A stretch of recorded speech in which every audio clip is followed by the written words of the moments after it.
मेरा नाम अंजलि कुमारी लोचब है। मेरे फादर डिफेंस में हैं, इंडियन कोस्ट गार्ड में। मैंने अपना 10th-12th अंडमान निकोबार से किया है, केंद्रीय विद्यालय नंबर 2 पोर्ट ब्लेयर।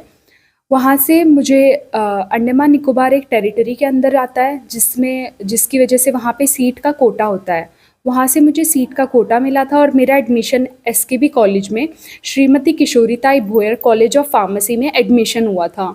वहाँ मैंने 2015 से लेके 2019 तक अपना बी.फार्म कंप्लीट किया है। उसके बाद मैं हरियाणा में आई और मैंने रजिस्ट्रेशन के लिए अप्लाई किया था 2019 में।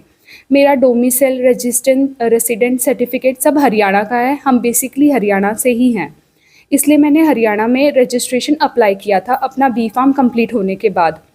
बट 2019 से लेके आज तक 2023 तक मुझे आज तक रजिस्ट्रेशन नहीं मिला है, जबकि मैंने अपने सारे डॉक्यूमेंट्स वहाँ पे दे दिए हैं।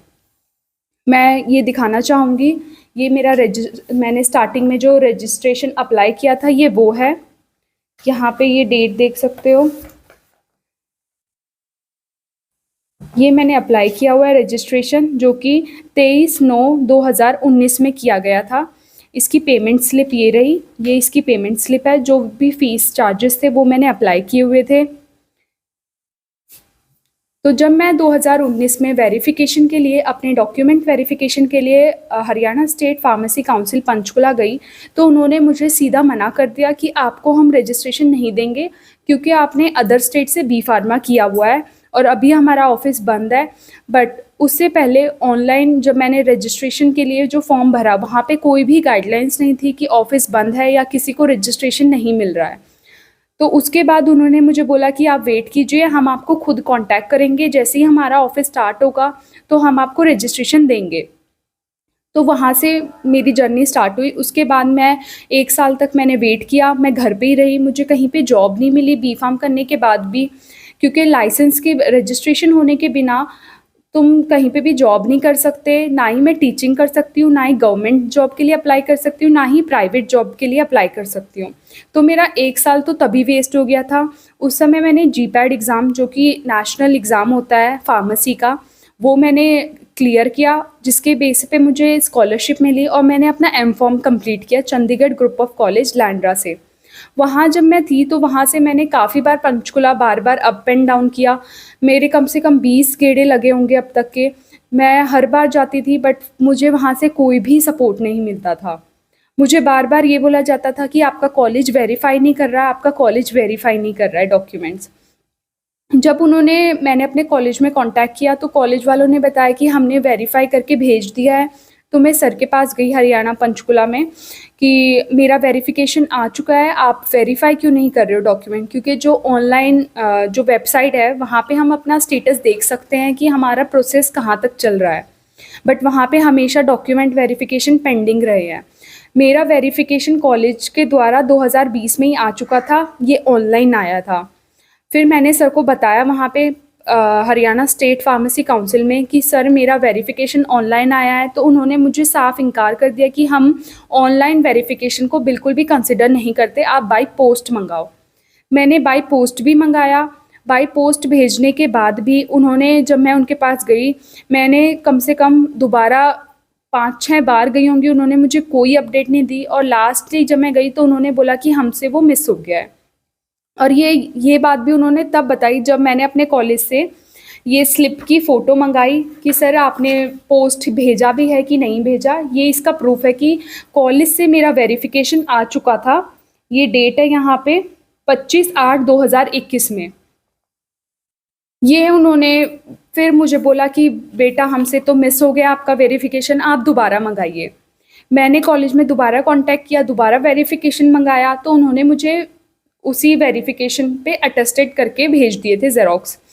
तो अटेस्टेड का मतलब ये होता है कि वो ओरिजिनल ही है, पर उन्होंने वो भी कंसिडर नहीं किया। उन्होंने मुझे दोबारा बोला कि आप दोबारा लेके आओ वेरिफिकेशन, आपके कॉलेज वेरिफिकेशन नहीं भेज रहा है। मैं खुद नागपुर गई हूँ और वहाँ से वेरिफिकेशन लेके आई हूँ, और लाने के बाद मैं खुद पंचकुला दे के आई हूँ। पर उन्होंने उस समय मुझे ये बोला कि ये भी हम कंसिडर नहीं करेंगे, क्योंकि अब हमें आपके कॉलेज से वेरिफिकेशन नहीं चाहिए, हमें आपकी यूनिवर्सिटी से चाहिए। 3-4 बार वेरिफिकेशन आने के बाद भी उन्होंने मतलब मुझे ये नहीं बताया था कि आपको कॉलेज से नहीं, आपको यूनिवर्सिटी से वेरिफिकेशन चाहिए। फिर मैंने यूनिवर्सिटी से भी वेरिफिकेशन मंगाया। अब मैंने यूनिवर्सिटी 2023 में यूनिवर्सिटी से वेरिफिकेशन लाके उन्हें दिया है, बट अभी भी वो मेरे को लाइसेंस नहीं दे रहे हैं। मेरे डॉक्यूमेंट जो वेरिफिकेशन होता है वो प्रोसीजर अभी भी पेंडिंग में ही है। तो प्रशासन से क्या गुहार लगवाना चाहोगे आप? मैं प्रशासन से यही कहना चाहूँगी, जो भी शिक्षा अधिकारी है और अनिल विज जी से, कि मेरी सुनवाई हो। मैं एक टैलेंटेड स्टूडेंट हूँ और प्लीज़ मेरा रजिस्ट्रेशन जल्दी से जल्दी दिया जाए, क्योंकि मेरे करियर के 4 साल बर्बाद हो चुके हैं। जो मेरे साथ के बच्चे थे वो बहुत आगे निकल चुके हैं। मैं बहुत फ्रस्ट्रेटेड हो चुकी हूँ। मेरा करियर बिल्कुल ही तबाह कर दिया है हरियाणा फार्मेसी काउंसिल ने, क्योंकि किसी भी बच्चे के लिए बी फार्म के बाद ये जो 4 साल होते हैं यही इम्पॉर्टेंट होते हैं ग्रोथ के लिए, जो कि मेरे पास बिल्कुल भी नहीं है। तो मैं सभी से यही कहना चाहूँगी कि मेरी जल्दी से जल्दी जो भी मेरे केस में प्रॉब्लम है उसे सॉल्व कीजिए।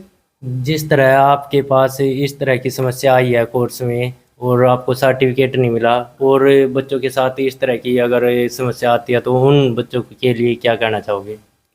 मैं यही कहना चाहूँगी कि मैंने फिर भी 4 साल वेट किया, पर आप सब मत कीजिए। अगर आपको भी इस मेरे जैसे प्रॉब्लम हो रहे हैं तो कमेंट कीजिए, शेयर कीजिए और जल्दी से जल्दी अपने लिए एक्शन लीजिए। माताजी, गुड़िया के बारे में क्या कहना चाहोगे? कितनी पढ़ी है गुड़िया और उसके बाद भी? ये जी मेरी पोती के कागज क्यों नहीं जल्दी से जल्दी बनाते? इसका कोई लाइसेंस नहीं देता। हर एक जगह इसने अपने पेपर जमा करवा रखे, कोई सुनाई नहीं करी जी। ये क्या बात है? मेरी दे पोती के क्यों नहीं कागज करे, क्यों नहीं कार्रवाई करी? क्या बात है? ऐसे कहते हैं, पहले तो कहते हैं अगर बिटिया करो बिटिया करो, फिर बिटिया भी बना ले तो उनके कोई कार्रवाई नहीं करते। मेरा बेटा अंडमान रहे काले पानी, वो भी देश की सेवा करे। मेरे लड़की के लिए कोई नहीं तैयार हुआ सेवा करने के लिए। मैं ऐसे कहूँ भाई, मेरी पोती के लिए जल्दी से जल्दी इसका वो बनवा दो लाइसेंस, और इसने कोई नौकरी दिवाओ, चाहे सरकारी लगवा दो। हाँ, और या प्राइवेट इसका लाइसेंस दे दो जी। मैं हाथ जोड़ कर प्रार्थना कर रही हूँ कट्टर साहब, आपसे मैं हाथ जोड़ के प्रार्थना करूं, मेरी पोती का काम जल्दी से जल्दी बनवा दो। मैं बहुत लड़की के पास पता लग गया, जगह जगह जा, पैसे भी लग गए। केली लड़की पोती मेरी जा है, बाप इस पिताजी इसके वहाँ रहे काले पानी, भाई घर पे नहीं, वे भी बाहर पढ़ते हैं। इसके साथ कौन साथ दे बताओ? मेरी पोती बहुत दुखी हो रही है। फिर कहीं से पता नहीं लगता तो बच्चे के दिमाग में क्या बैठती है कि मैंने इतने पैसे खर्च कर दिए मेरे पापा ने मेरे लिए, और फिर मेरा कोई जवाब नहीं आता, मेरी पढ़ाई क्या काम आएगी? इन्हें ऐसी बात करनी चाहिए लिए जल्दी से जल्दी काम बनाकर लेसन दे सको इसके। हाँ, पेड़ का तो कहो बेटियां बनाओ, फलाना करो, वो करो, इसका कार्रवाई करो। मेरी पोती के सारे उसमें जहाँ जहाँ कोरस करे वहीं वहीं कागज जमा हो रहे हैं। किसी ने कोई जवाब नहीं दिया, लग नहीं किसी ने कार्रवाई करी मेरी पोती के लिए।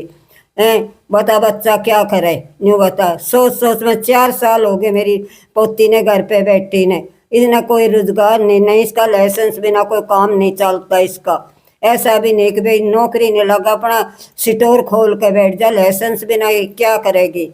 इतने पैसे ला दिए मेरे बेटे ने, खून पसीने एक कर दिए बलराज लोचब ने मेरी अंजलि पोती के लिए।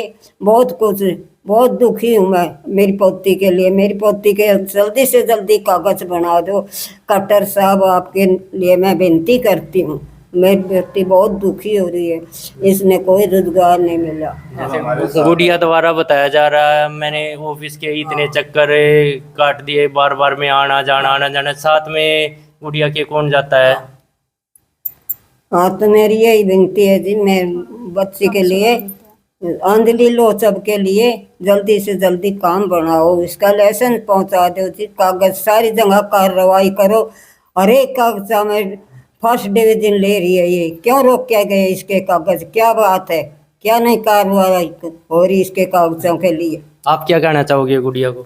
और प्रशासन को? देखो, मैं प्रशासन से एक ही मांग करता हूँ। देखो, हमारी लड़की बहुत ही टैलेंटेड लड़की है, जैसे आपने दिखाया भी उसमें तो गोल्ड मेडलिस्ट भी है, अपने हर उस क्लास में फर्स्ट आती है। तो मैं खट्टर सरकार से और कंवरपाल जी से, शिक्षा मंत्री से एक गुहार लगाता हूँ कि हमारी लड़की को उसका न्याय हक मिलना चाहिए और हम अपना हक लेके रहेंगे, चाहे हमें कहीं तक भी जाना पड़े। और ये नारा देते हैं कि बेटी बचाओ बेटी पढ़ाओ, तो बेटियों को पढ़ाते हैं तो बेटियां पढ़ जाती है, तो उनको डिग्री लेने का समय आता है, कहीं जॉब करने का समय आता है तो वे गुमराह करते हैं। ये हरियाणा फार्मेसी काउंसिल लाने तो बच्चे को गुमराह करें, बिल्कुल ही उनके खिलाफ सख्त से सख्त कार्रवाई होनी चाहिए। मैं खट्टर सरकार से और मोदी साहब से दरख्वास्त लाता हूँ कि इनके तुरंत एक्शन लिया जाए। हर हमारी गुड़िया की तरह हर ऐसी बहुत सारी लड़कियां होंगी, बहुत सारे लड़के होंगे जो इनके शिकार हुए हैं। 4 साल बर्बाद उन्होंने कर दिया हमारी गुड़िया के, तो ये 4 साल तो नहीं वापस आ सकते हैं। तो आप समझ सकते हो कि अगर हमारे 1 महीना भी खराब हो जाता है तो हमें कितना पछताना पड़ता है। तो 4 साल हो गए।